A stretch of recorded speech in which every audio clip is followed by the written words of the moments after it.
use the 2015 Surveyor 192T. We're going to start right in the back bumper here. So you're just going to take that cap, kind of squeeze it together, and you can pull it straight on out. Inside of that bumper, you're going to find your sewer hose. Just take note of those two ears in the adapter here. That's all I'll be hooking it up to your sewer system. And the hose itself, once fully extended, is about 20 feet long. We're just keeping it stored in the bumper back here, just to help keep any sort of stench out of the trailer, keep things that bit fresher for you while you're out camping. In this corner, as well as in each corner of the trailer, you're going to find these stabilizer jacks here. What they're going to do is they're just going to run down, contact the ground, give it another turn or so, and they'll just get rid of any sort of bounce or sway that you got in the unit right now, keep things firm while you're out camping. Right beside that there, you're going to find your low point drains. So you get those caps there, you're just going to unscrew those, allow the water system to drain themselves out. Purpose of that would be if you're getting ready to winterize the unit, you just want to get all the water out before you start pumping antifreeze through. And secondly, it would just be if you're leaving the trailer for a while, you don't want your water going stale or stagnant. Right up top here, you're going to find your exterior shower. So you're going to get a key just like this little guy here. Stick it on into there and we can open it up. You get the standard head and hose, 3-foot hose, hot and cold water of course, so the dog's out getting muddy, you can spray him off before he goes inside. Closing it back up, you're just locking it back down. Down from there on the right here, you've got your city water connection. So you pop this cap out of there, take your water hose and plug it into there, turn on the water, that'll pressurize the water lines throughout the unit. Down below that is a black tank flush. So you may notice over time after you've gone and dumped out your black tank and you know for a fact it is empty, your monitor panel still may be reading 1/3 or 2/3, whatever it may be.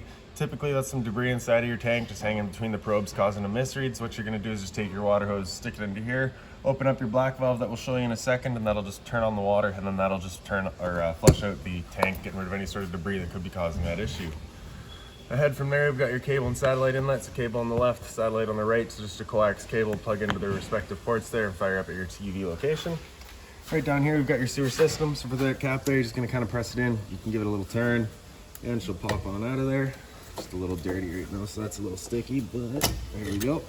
So you can see it's got the same two ears that your sewer hose had. So you're gonna attach that the same way, just kind of pressing it in, giving the turn until it clicks. On the left, you get a gray valve. On the right, you get a black. So that black valve is controlling your black tank. Black tank is filtering your toilets. That's, of course, going to be your dirtiest water, so we'll be dumping that first.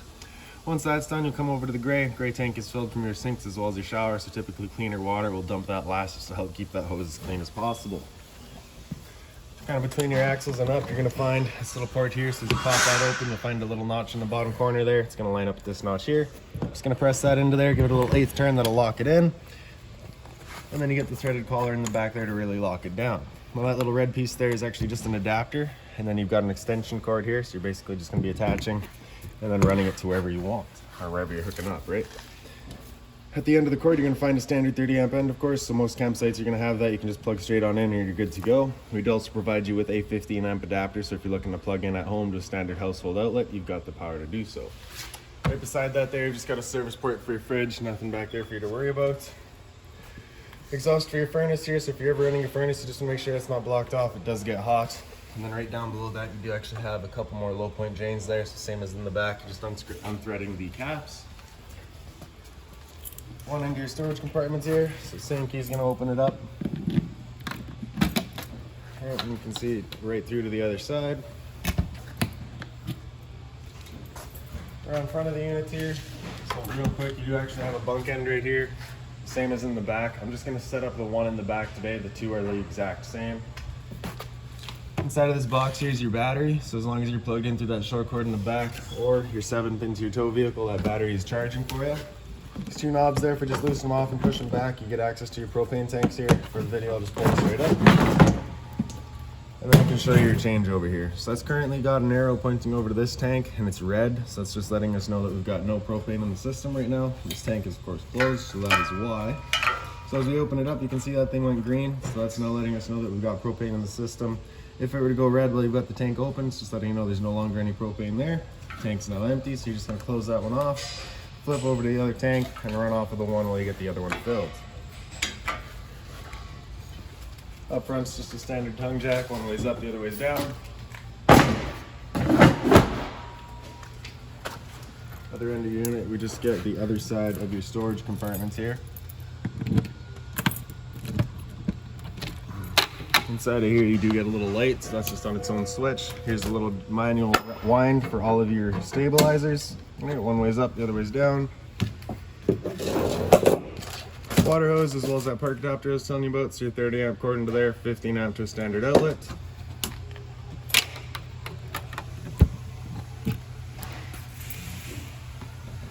Another little storage compartment right here. So it's just kind of an open storage. With a couple of steps back, and we've got your water heater here. So for that keyway there, you're just going to line it up and you can pop it on open. Your control for turning it on with electricity is just down in the bottom corner there. So just get that little switch, turn it on, turns it on with electricity. For firing it up with propane, you do have a switch just inside of the unit. So once we get there and fire it up, I will go over a reset procedure, and the button that I'll refer to is just right here. Before we ever turn it on though, we just want to hit that relief valve right there and make sure that shot of water comes out. A little bit of water coming out is just letting you know this tank is full. It's safe to fire it up and you're not going to burn anything out by doing so. And down from there, we've just got your freshwater drain. So you just be unscrewing that cap, drains out the freshwater tank. Filling up the freshwater tank is just this cap right there, pops out of there, take the water hose, fill up your water tank. You know that tank is full once it starts spitting water out of that vent there. Cable and satellite outlet, as well as a power outlet. So if you're looking to have TV outside, you got the power to do so. Your exterior speakers, as well as your stove vent here. So just got that little flap there. You just want to make sure that's opened up so that our fan inside can evacuate our fumes from our stove. For closing it off, you're just kind of pressing it into place. You can hear that click. Just kind of prevent any dust from picking up in there while you're out traveling.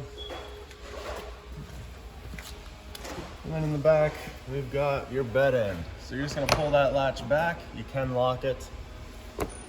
Slide that out of the way. Same thing on the other side. Then we'll flip this end down. Now it's not particularly heavy, but there is some weight there, so if you might want some help just the first couple of times you do it until you get a feel for it. Two skirts here, you're just going to make sure they come over and around the ends, just ensures that any sort of water is going to run off properly. Now we'll make our way inside of the unit. So it's just up 90 degrees, falls into place. Door's on a friction hinge, so it just kind of sits wherever you leave it. Gonna grab this bottom step and pull it straight out. Flip that step over, and we can make our way inside. So right up on the wall here, you've got your light switch on the far right there. This light switch center right is your porch light, does the orange light outside there. Your awning I'll go over in a second, so we'll just set up this bunk side real quick here. So you have this rod right here. Has a little claw in the end. It's going to hold into that kind of little tent pole at the back. You're going to push it up and straight out. Get it over to the center. And then you have these three claws right there. Those are kind of just tension adjustments. So as you lock it into there, you can see it holds open your tent end. And then you're just taking your mattress, flipping it over, getting her all set up. And there you have it. It's the same thing up front. You do have a little jack right there, so if you wanted to go with a little fan light assembly, you can plug into there, clip it up, and then you get your fan light in the back there. You do of course have the privacy curtain as well. Alright, then also right by your foot there, we've just got your fire extinguisher, so of course that's standard. Just pull the pin, point and shoot. And then we'll go through your awning real quick. So we'll press and hold extending, your awning will make its way out. Once that awning's fully extended, we're going to see a little white flap as well as the gray of the metal tube. Once you see that, you're going to want to stop. If you were to continue extending, it will actually wind itself up backwards, in which case our fabric will be underneath our tube, allowing it to then hold water, accelerating the growth of mold and mildew. So there is our flap. It's just a little sticky right now, so it's not coming down.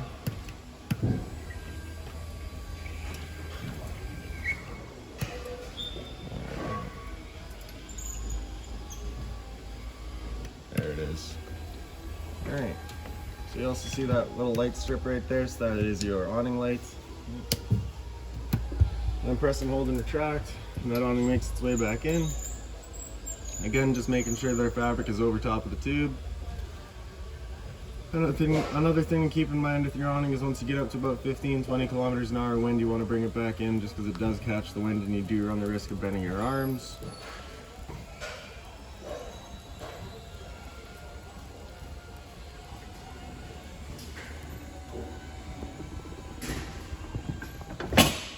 And there we go. I guess we'll go through the bathroom. So right by the bathroom, we've got your LP detector. It's a propane heavier than air. It'll sit on the floor. That guy detects it and starts going off just like a smoke detector would. Into the bathroom now. And on the left, we've got your light switch. toilet right down below that, so that's standard. We just got the flusher right in the front there. Monitor panel back here, so there's your water heater control. You turn that switch on, you get that little red light there letting you know the ignition sequence will start. Once that sequence is started, that light will go out. It'll try that 3 times. If after that third try it hasn't fired up, that light's going to come on and it's going to stay on. At that point, we'll be going and using that reset button that we'd shown you. So stood right here, you can hear the click of the igniter and then the whir of the flame. We know that tank is good. The switch on the right there is for your water pump. Turn that guy on, turns on your water pump, drawing out of your fresh tank to pressurize your lines. Above there, we've got your monitor system. So on the bottom, we get batteries. So you can see we're currently C for charging. G is good, F is fair, L is low. For your fresh tank, as you fill that up, you'll go to 1/3, 2/3, and full. Same idea for your black and your gray. Those are just full right now with all the summarization that we did. Medicine cabinets here. Hot and cold water, of course. A little bit of storage down below. Just being mindful of our drains and our water lines. Another little storage cubby over here. G5 protected outlets. Test on the bottom, reset up top. And then of course just the shower, standard head and hose. Above my head we've got your roof vent, so just turning that knob to open it up. In the back corner you get the switch, turns on the fan.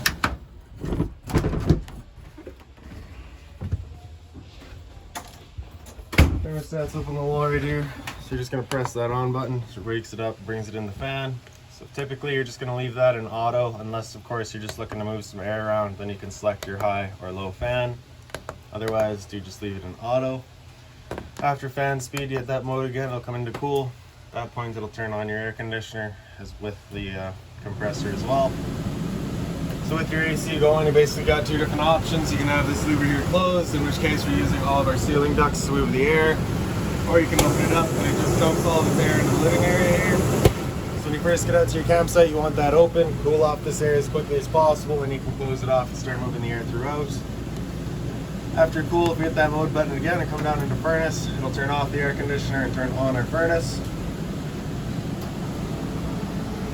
So your furnace is just this guy right here. So one real nice thing about this is that you can physically see the flame once it fires up in the bottom left corner there. The drawback to this furnace, however, is that it is not ducted and it is just dumping all of its air out right here. So if you're looking to have the air kind of moved around, you're going to want to get yourself a fan or something.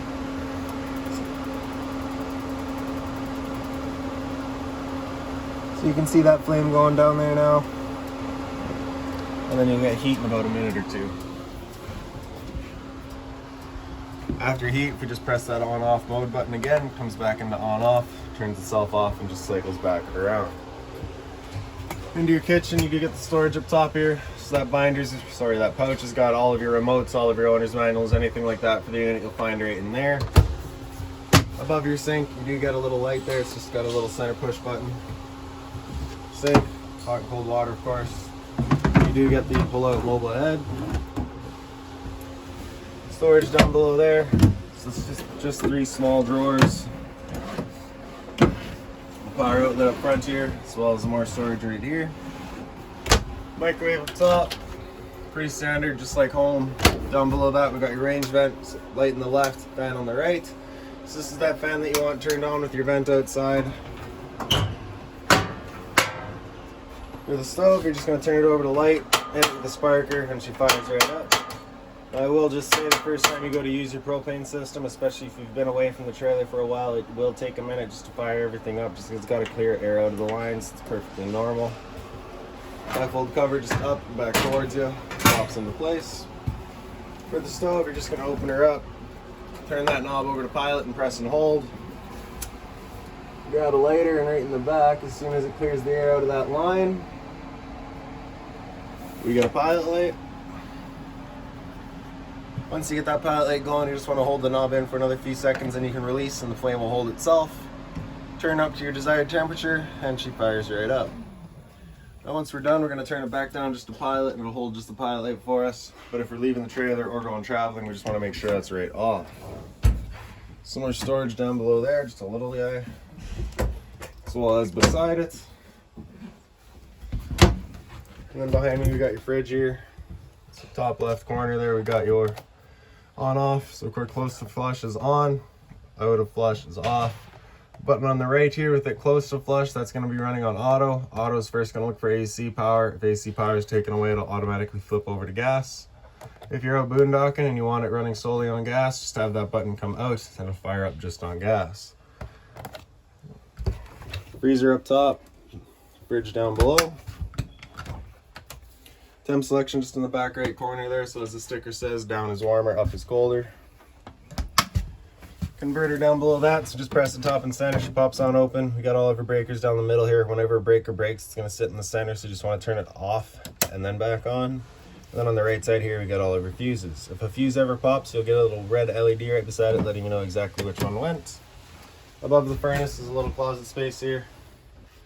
Right around the corner from there, we've got your stereo. Top left corner, there's your power button. Really, it's rather straightforward. So speaker set A is your inside set, speaker set B is either blank or your outside set, and C is, of course, going to be the same. It's either in or outside or blank. Bluetooth, connect to your phone. AM, FM, just cycle through all your bands. Auxiliaries just right in the front here. DVD is, of course, your DVD, and then USB is right there as well. Hit that knob there, you can cycle through all your settings. Nope. Audio, and you can cycle through your settings. Yep. Fire button there, of course, turn it back off. A little bit of storage beside the spot. Around the corner from there, you've got your carbon monoxide alarm. Simple as that. We'll go again. The two red latches signify this is an emergency exit, so you just pulling those up, flipping the window out, and hopping on out. The couch here does fold down. Just taking the foot here and flipping her over, becomes kind of a bed. That said, it's not that comfortable. Behind your dinettes here, you do have AV in and outs, as well as a antenna outlet. For turning that antenna on, you just get that button right there, turns on that red light, letting you know that antenna's turned on. This will also help clear up your stereo signal. Up from there, you've got your cable and satellite outlet, and then just a power outlet beside that. In your dinettes here, so I guess starting with the 10 end there.